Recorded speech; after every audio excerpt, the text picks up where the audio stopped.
یہ سب کا سب بیکار گیا. لا تبطلوا صدقاتکم بالمن والأذى. ہمارا مال لے رہا ہے تو دراصل ہم اس پر احسان نہیں کر رہے بلکہ وہ ہم پر احسان کر رہا ہے. اللہ نے صرف ایک سوال کر دیا اگر ہم سے کہ اس میں ایسا کیا ہے جس کا بدلہ تم مجھ سے چاہتے ہو. لا اسألکم, انبیاء کا طریقہ رہا ہے, لا اسألکم علیہ اجرا, مجھے اس پر تم سے کوئی اجر نہیں چاہیے. ان اجریہ الا علی اللہ ومن یبتغی غیر الاسلام دینا فلن یقبل منہ.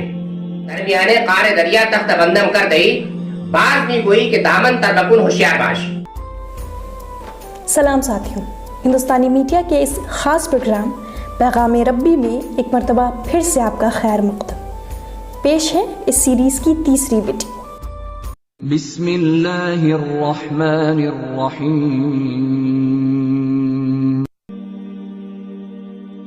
الحمد للہ وکفا وسلام علی عباده الذین اصطفى, اما بعد.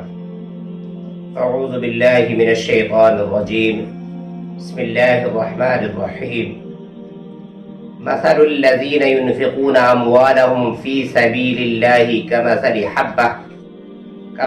حبة أنبتت 7 سنابل في كل سنبلة 100 حبة والله يضاعف لمن يشاء والله واسع عليم.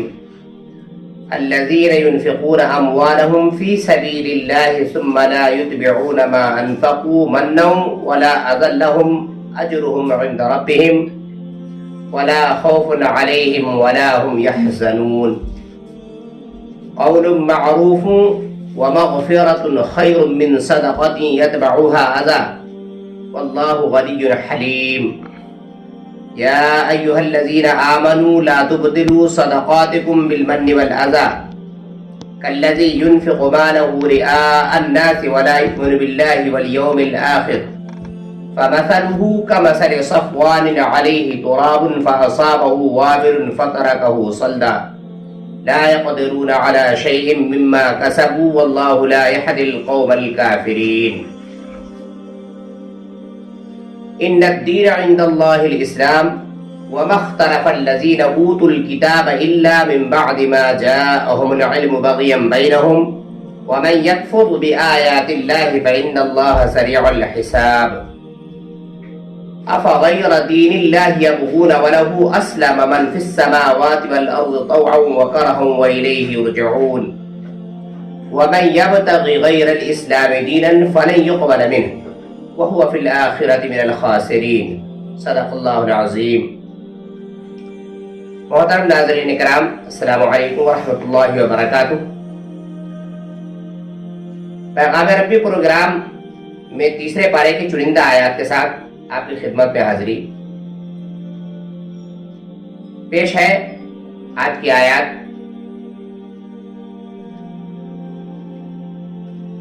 آج جو آیات ناظرین آپ کے سامنے پیش کی گئی ہیں, اللہ رب العزت نے اس میں انفاق فی سبیل اللہ کی ترغیب کے ساتھ ہی تنبیہ کی ہے.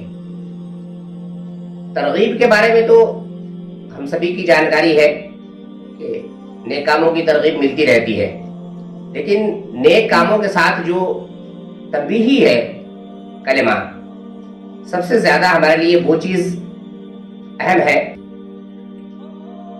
اگر تیسرے پارے کو غور سے دیکھا جائے تو اس کا 1/3 سے زیادہ حصہ اور اس کے علاوہ بھی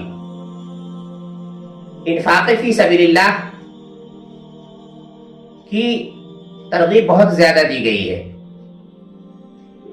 اس لیے کہ اس دنیا میں انسان اگر کسی چیز میں سب سے زیادہ ملوث ہے تو وہ ہے حب جاہ.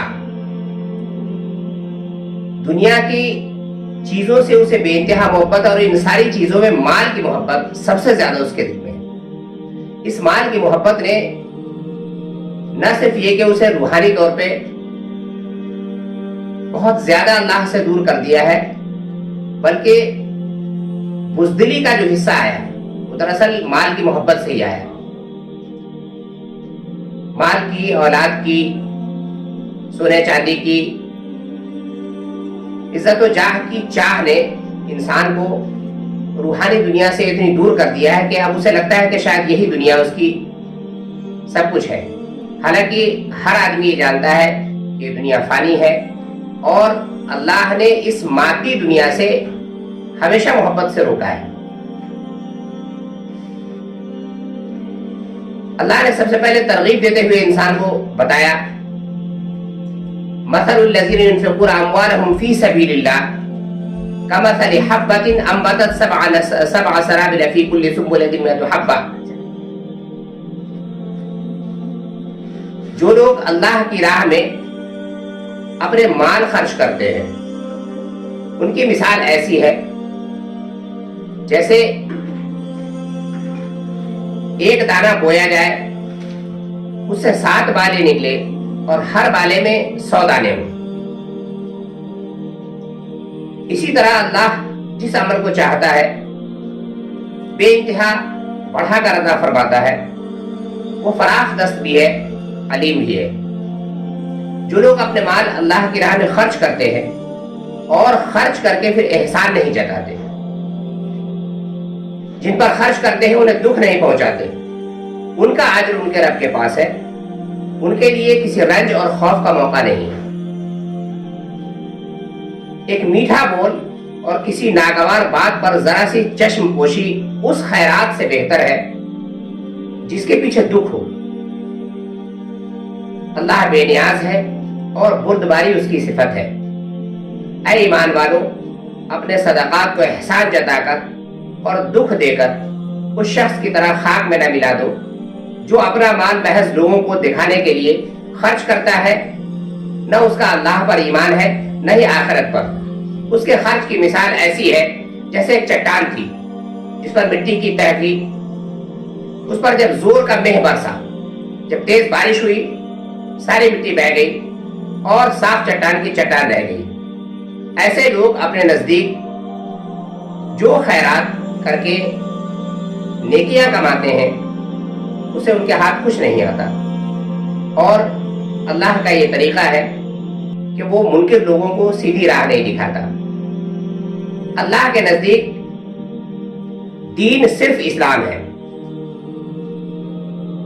ان الدین عند اللہ الاسلام وما اختلف الذین اوتوا الکتاب الا من بعد ما جاءهم العلم بغیا بینہم. اللہ کے نزدیک دین صرف اسلام ہے. اس دین سے ہٹ کر جو مختلف طریقے لوگوں نے اختیار کیے،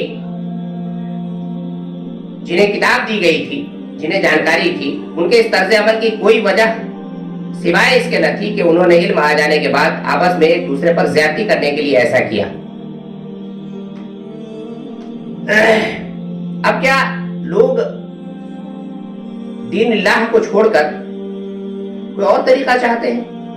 حالانکہ آسمان اور زمین میں جتنی چیزیں ہیں وہ طوعاً و کرہن، چاروں ناچار اللہ کی اطاعت میں مشغول ہے، یعنی مسلم ہے، اور اسی کی طرف سب کو پلٹنا ہے. جو بھی اسلام کے علاوہ وَمَن يَبْتَغِ غَيْرَ الْإِسْلَامِ دِينًا فَلَن يُقْبَلَ مِنْهُ، اگر اسلام کے علاوہ کوئی شخص اور طریقہ اختیار کرنا چاہے تو وہ طریقہ اسے ہرگز قبول نہیں کیا جائے گا، وہ آخرت میں ناکام اور نامراد ہوگا. ناظرین، آپ نے دیکھا اللہ نے سب سے پہلے ہمیں انفاق فی سبیل اللہ کی ترغیب دی. انفاق فی سبیل اللہ کیا چیز ہے؟ مال کا خرچ جو اللہ نے اسے دیا ہے. مال انسان کا اپنا کیا نہیں، اللہ نے اسے عطا کیا ہے. ورنہ آپ دیکھتے ہیں کہ اسی دنیا میں بہت سارے وہ لوگ ہیں جو دن بھر محنت کرتے ہیں اور 2 وقت کی روٹی بھی انہیں نصیب نہیں ہوتی. جائے کہ ان کے پاس کسی قسم کا مال جمع ہو. اگر کسی شخص کے پاس کوئی مال جمع ہوتا ہے تو یہ اللہ کی عنایت اور اس کی خاص مہربانی ہے. یہ مال جو اس نے جمع کیا ہے دراصل اسے محبت ہو جاتی ہے، اور اس محبت میں وہ اتنی دور چلا جاتا ہے کہ اللہ کی راہ سے بھٹک جاتا ہے. اسی لیے اللہ نے سب سے زیادہ قرآن میں مال خرچ کرنے کی، اور وہ بھی اللہ کی راہ میں خرچ کرنے کی تلقین کی ہے. یہ تلقین اس وجہ سے ہے کہ انسان کے دل میں مال کی محبت نہ پیدا ہونے پائے. اس مادی دنیا کی کوئی بھی چیز اسے اللہ کی محبت سے نہ روک سکے. دنیا میں جتنی بھی محبتیں ہیں، ان ساری محبتوں میں مال اور اولاد کی محبت انسان کو سب سے زیادہ اپنے اندر جکڑ کے رکھتی ہے. اور یہی دونوں ساری چیزیں اسے آخرت سے دور کرتی ہیں اور زندگی اس کی برباد کرتی ہیں اور آخرت میں ناکامی اور نامرادی اس کا حصہ ہوتی ہے۔ مال خواہ اپنی ضرورت کی تکمیل میں کی جائے، اپنے بال بچوں کا پیٹ پالنے کے لیے کیا جائے، یا اپنے اقربا کی غریب اقربا کی خبرگیری میں کی جائے، محتاجوں کی اعانت میں کیا جائے، رفاع عام کے کاموں میں کیا جائے یا اشاعت کے کاموں میں، اگر وہ اللہ کے قانون کے مطابق ہے، اگر وہ قانون الہی کے مطابق ہے اور خالص خدا کی رضا کے لیے ہے، تو ان سارے مال خرچ کرنے کا شمار اللہ کی راہ میں ہوگا۔ اللہ کی راہ میں مال خرچ کرنے والوں کی اس دنیا میں بہرحال ابھی کمی تو نہیں ہے، لیکن اس مال خرچ کرنے کے بعد دو چیز سب سے زیادہ ہمارے اندر پیدا ہو گئی ہے کہ اگر ہم اپنا مال کسی پر خرچ کرتے ہیں تو ہم یہ سمجھتے ہیں کہ ہم نے اس پر بڑا احسان کیا ہے اور اس احسان کے بدلے میں وہ ہماری جی حضوری کرتا رہے، ہماری ہر بات میں ہاں ملایا کرے، ہمارے ہاتھ میں ہاں ملایا کرے، ہمارے کسی کام کی مخالفت نہ کرے۔ یہ وہ ساری چیزیں ہیں جسے اللہ نے قدغن لگا کر روک دیا ہے اور یہ بتایا ہے کہ دراصل تم جو مال خرچ کرتے ہو، اس مال خرچ کرنے کے پیچھے اگر احسان نہیں جتاتے تم، اگر تم اس بات کے متمنی نہیں ہو کہ اگر تم کوئی بات کہہ رہے ہو تو تمہارے سامنے سر نہ اٹھائے، تو پھر یہ سمجھو کہ یہ مال جو تم نے خرچ کیا ہے یہ سب کا سب بیکار گیا۔ لا تبطلوا صدقاتکم بالمن والأذى، اے لوگوں اپنے مال کو تکلیف اور احسان کے ذریعے سے باطل نہ کرو، ختم نہ کرو۔ یہ تو ٹھیک ایسا ہی ہوگا کل جو مال ہو رہی آنا جیسے تم لوگوں کو مال جیسے تم نے لوگوں کو دکھانے کے لیے مال خرچ کیا ہو، خدا کی خوشنودی کے لیے نہیں کیا ہو، تو جو چیز تم نے لوگوں کو دکھانے کے لیے خرچ کیا یہ تو ریاکاری ہو گئی، اور ریاکاری کے بدلے انسان کو کچھ نہیں حاصل ہونے والا اگرچہ وہ پہاڑ کے برابر کیوں نہ مال خرچ کرتے ہیں۔ مال خرچ کرنے کے لیے سب سے زیادہ ضروری ہے کہ جس پر مال خرچ کیا جائے یہ سمجھ کے کیا جائے کہ اگر وہ ہمارے مال سے فائدہ اٹھا رہا ہے، وہ اگر ہمارا مال لے رہا ہے تو دراصل ہم اس پر احسان نہیں کر رہے بلکہ وہ ہم پر احسان کر رہا ہے۔ جب اس طرح کے جذبے سے اگر آپ مال خرچ کریں گے تب تو شاید یہ مال اللہ کی راہ میں آپ کا قبول کیا جائے گا، ورنہ یہ مال آپ کا باطل ہو جائے گا۔ اور اللہ نے اتنی سختی سے منع کیا ہے، لا تبطلوا صدقاتکم بالمن والأذى، خبردار خبردار اپنے صدقات کو، اپنے خرچ کیے ہوئے مال کو احسان جتا کر، دکھ پہنچا کر، اس کے عزت نفس کو ٹھیس پہنچا کر اپنے مال کو باطل نہ کرو، ضائع نہ کرو۔ پھر تمہیں ایسا ہوگا جس کو تم نیکیاں سمجھ رہے ہو، جس کو تم نیکیاں سمجھ کر اللہ کی راہ میں بھیج رہے ہو، جب تم وہاں جاؤ گے تو پتہ چلا یہ بالکل وہاں کچھ نہیں ملے گی۔ اللہ نے اس کی ایک مثال بھی دی، جیسے ایک پہاڑ ہے، ایک چٹان ہے، صاف سی چٹان ہے، اس چٹان پہ مٹی کی تہیں جمی تھی، آدمی سمجھ رہا تھا کہ یہ چٹان بہت موٹی ہے، اس چٹان پہ ڈھیر ہے، اس کا وزن بڑا ہوا، لیکن جیسے ہی تیز بارش ہوئی وہ ساری کی ساری مٹی ڈھہ گئی اور وہ چٹان بالکل صاف کی صاف رہ گئی۔ تم نے اپنا مال جو یہاں سے سمجھ کے بھیجا کہ ہاں یہ اللہ کے یہاں جا رہا ہے یہ مال، اور اس مال سے ہمیں بہت کچھ اللہ کے یہاں حاصل ہونا ہے، اور جب تم اللہ کے دربار میں پہنچے اللہ نے صرف ایک سوال کر دیا اگر ہم سے کہ اس میں ایسا کیا ہے جس کا بدلہ تم مجھ سے چاہتے ہو، کون سا ایسا کام تھا جس سے تم نے میری رضا، صرف میری رضا کے لیے کیا ہو۔ یاد رکھیے بدلہ صرف اس چیز کا ملے گا اللہ کے یہاں جس کا بدلہ ہم صرف اللہ سے چاہتے ہیں۔ اگر ہم کسی چیز کا بدلہ اللہ کے علاوہ دوسروں سے بھی چاہ رہے ہیں تو آپ یقین جانیے چاہے آپ جو کچھ بھی کر رہے ہو، نیکی کے جس حصے سے بھی آپ جا رہے ہو، جو بھی طریقہ آپ اپنا رہے ہو نیکی کا، یہ سب کا سب باطل ہے، کچھ حاصل ہونے والا نہیں ہے۔ نیکی چاہے چھوٹی ہو یا بڑی، یہ اسی وقت آپ کو بدلہ پہنچا سکتی ہے، یہ اسی وقت آپ کو کے کام آ سکتی ہے جب آپ یہ سمجھ لیں کہ ہاں یہ نیکی صرف خدا کے لیے ہے۔ لا اسألکم، انبیاء کا طریقہ ہے، لا اسألکم علیہ اجرا، مجھے اس پر تم سے کوئی اجر نہیں چاہیے، اجری الا علی اللہ، میرا اجر تو اللہ کے پاس ہے۔ تو یاد رکھیں دوستو، اگر ہم اپنے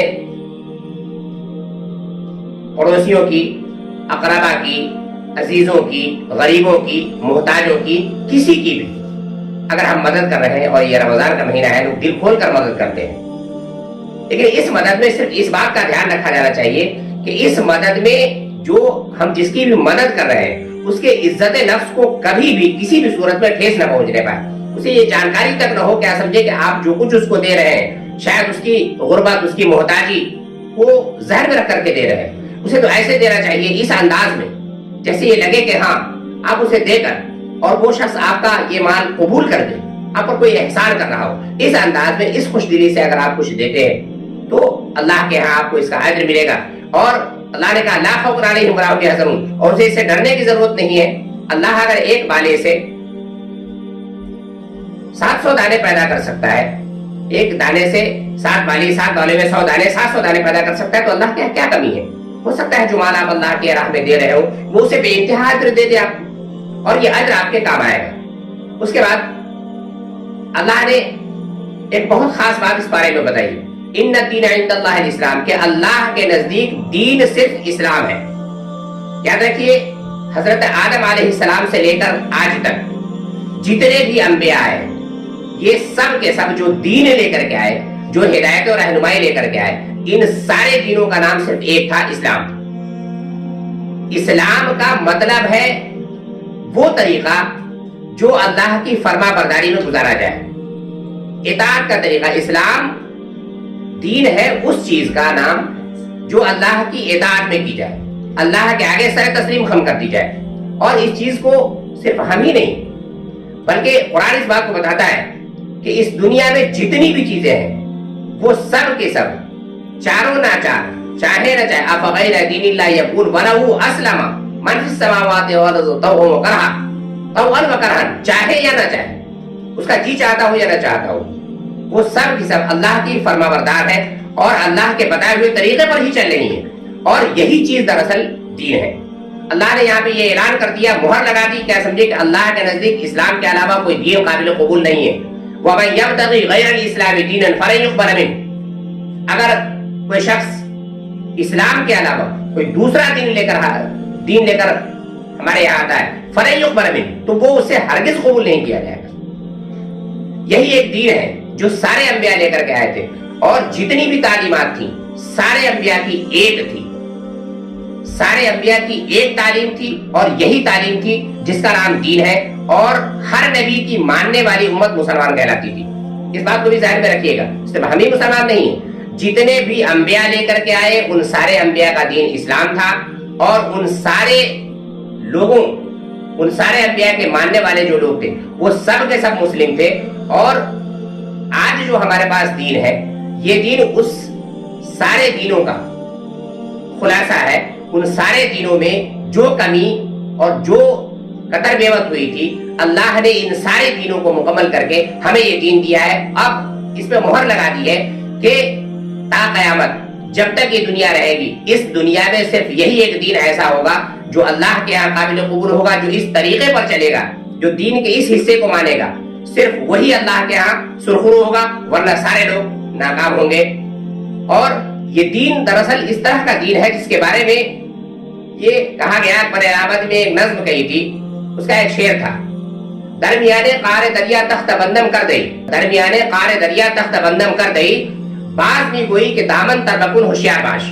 دراصل اسلام ایک ایسے دین کا نام ہے، اللہ نے اتنی ساری آزادی میں ایسی بندشیں لگا دی ہیں کہ انسان ہاتھ پر باندھ کر کے جیسے دریا میں پھینک دیا گیا ہو، جیسے اکبر آبادی نے کہا تھا کہ ہاتھ پر باندھ کر کے دریا میں پھینک دیا گیا، اور اب کہا جا رہا ہے کہ خبردار دامن تر نہ ہونے پر اس بات کا دھیان رکھنا۔ دین دراصل اس طرح کے نہ کہ اس دنیا میں جتنی چیزیں ہیں یہ سب ہمیں اپنی طرف کھینچ رہی ہیں، اور ان ساری چیزوں سے بچ کر رہنا یہی دراصل اسلام ہے، اور یہی آج کا ہمارا پیغام ہے کہ ہمیں یہ دیکھنا ہے کہ دو باتیں ہمارے سامنے تھی۔ ایک تو اللہ نے سب سے پہلے صدقات کی ترغیب دی ہے ہمیں، جو ہر حال میں ہونا چاہیے، اور رمضان کا مہینہ ہے اس میں لوگ خوب کرتے ہیں، لیکن بچا جانا چاہیے۔ جو اللہ نے تنبیہ کی ہے کہ خبردار کسی کو دینے کے بعد اس کی عزت نفس کو خاک میں نہ ملایا جائے، اپنے مال خرچ کرنے کو بالمن والعطا، کسی پر احسان جتا کر، کسی کو تکلیف دے کر، کسی کی نظریں جھکا کر،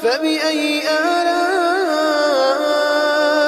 ربكما تكذبان।